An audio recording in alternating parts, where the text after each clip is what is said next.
This week on Healthy Living, we look at the importance of health and wellness. An expert discusses disease prevention and how to maintain good health. And do you know how to perform CPR on someone when they have a medical emergency? We'll share some tips. Plus, a 70-year-old Ugandan woman gives birth to twins after fertility treatment. That's in this edition of Healthy Living.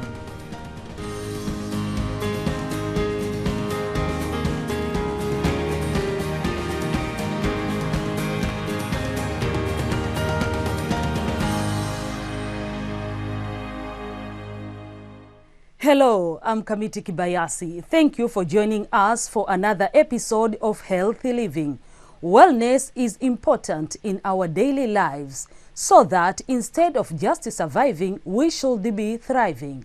To understand the significance of wellness, it is important to understand how it is linked to health.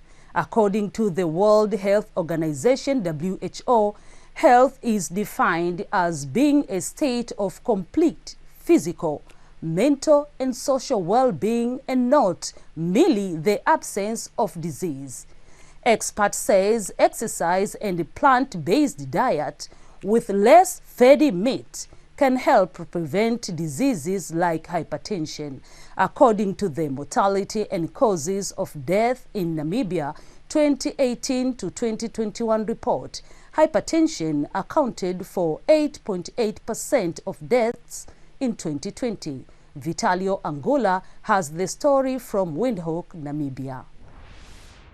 In the hallway of Windhoek Central Hospital, Josephine Ahrus waits in line to collect medication. She suffers from diabetes and hypertension. 10 years back, when I gave birth to my last born, suddenly I was feeling thirsty, lost weight without trying to do anything, and then I went time to toilet. Dr. Sylvia Napunja explains that hypertension can be avoided by eating a balanced diet. Hypertension in general is what we call a silent killer. It creeps up on patients. You don't necessarily see it coming, or poor dietary choices, yes. So poor dietary choices in terms of, the fast foods, the fatty foods, and all these things, and not necessarily plant-based. So rather have a plant-based diet than an animal-based diet.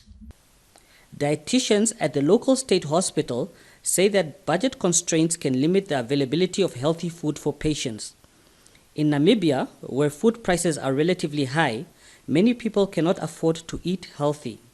According to the Integrated Food Security Phase Classification, released in September, 579,000 people in Namibia, almost a quarter of the population, are classified as food insecure. The report attributes Namibia's deteriorating food security to climate and price shocks, economic decline, and unemployment. For VOA News, I'm Vitalio Angula, Windhoek.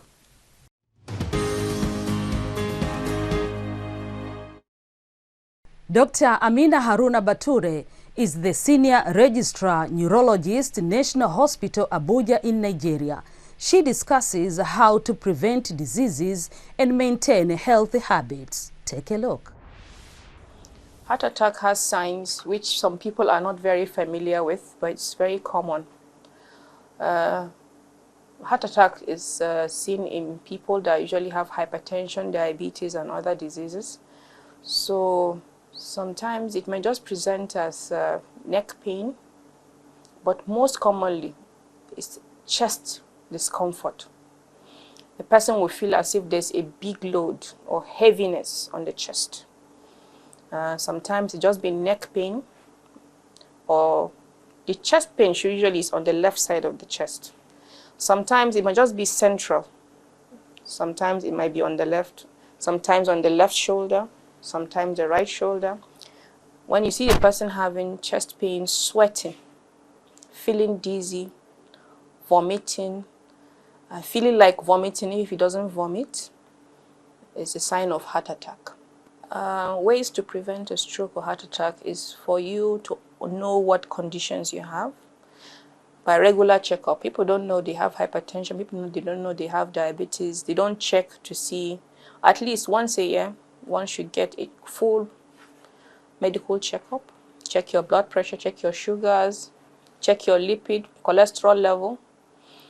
Also check for other diseases like HIV, hepatitis, and then some kidney diseases. Check your kidney function, your liver function. They are all important. For chronic diseases, depending on which type, but common ones in our environment are hypertension, diabetes, and kidney diseases. So for hypertension, it's still lifestyle modification. DASH diet, that's the diet to stop hypertension.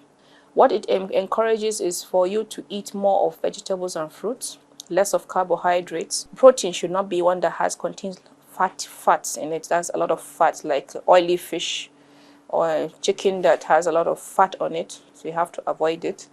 And then you have to take less of salt. There's modifiable factors that cause chronic disease. There's non-modifiable, like age, genetics, gender.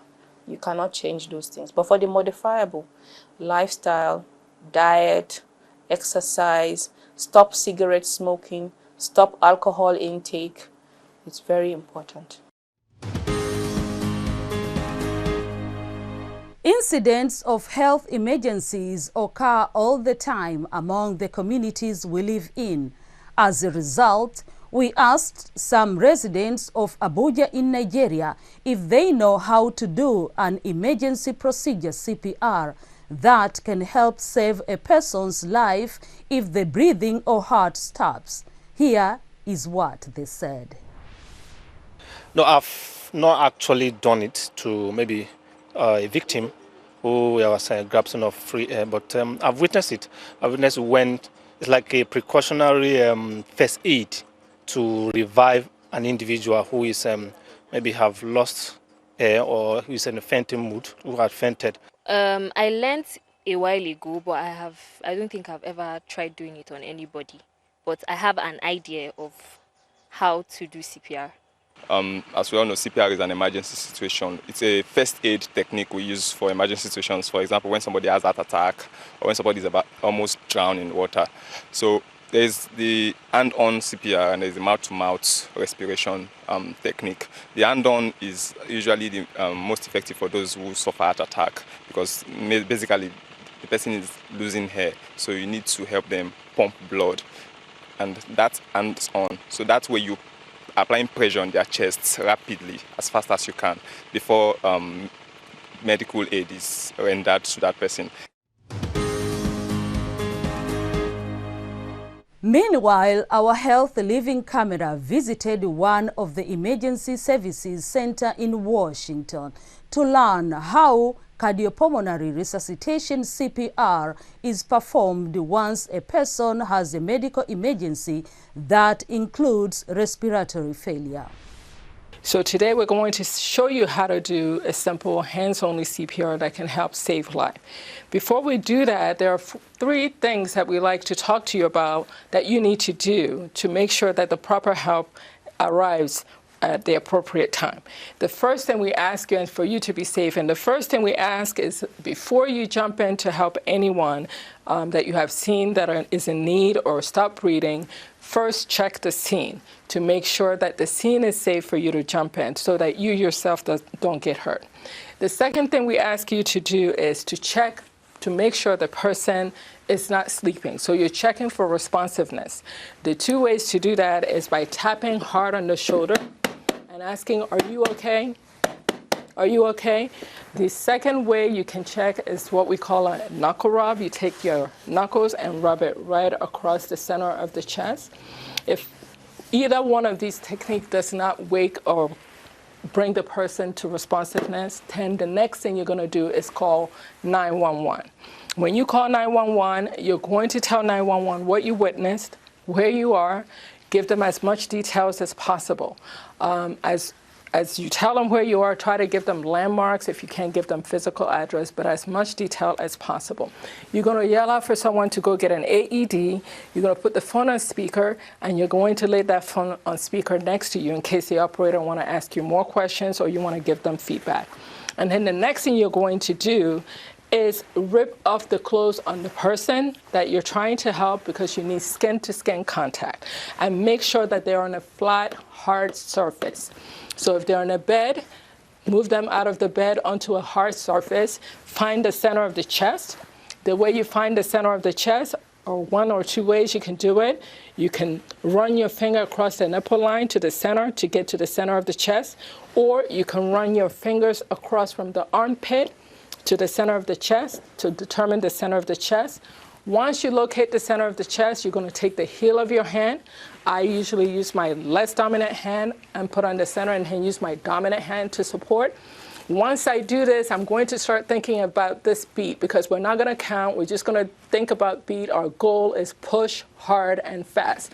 And to do so, I'm going to think about this song, Staying Alive, as I'm pressing hard and fast on the chest. So I'm going to start. Staying alive, staying alive,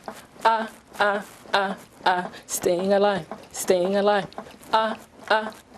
So you breathe, keep your elbows straight, and you just keep pushing hard and fast until help arrives. And that's the simple hands-only CPR demonstration.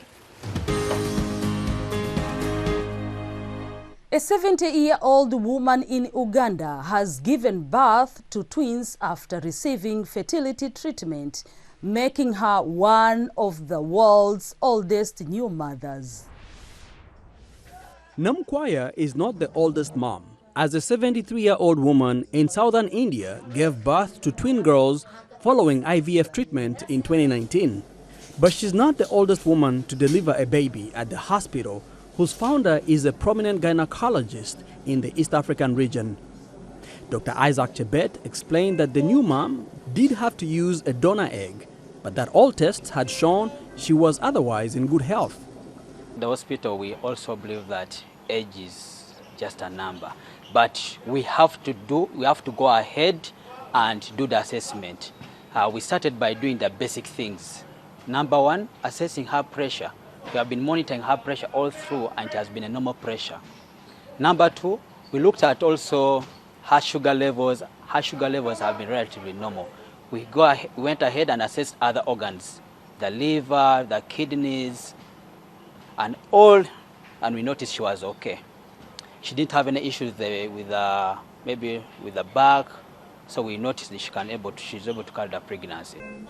Namkwaya could not afford the expensive fees herself, but the hospital director offered her free treatment.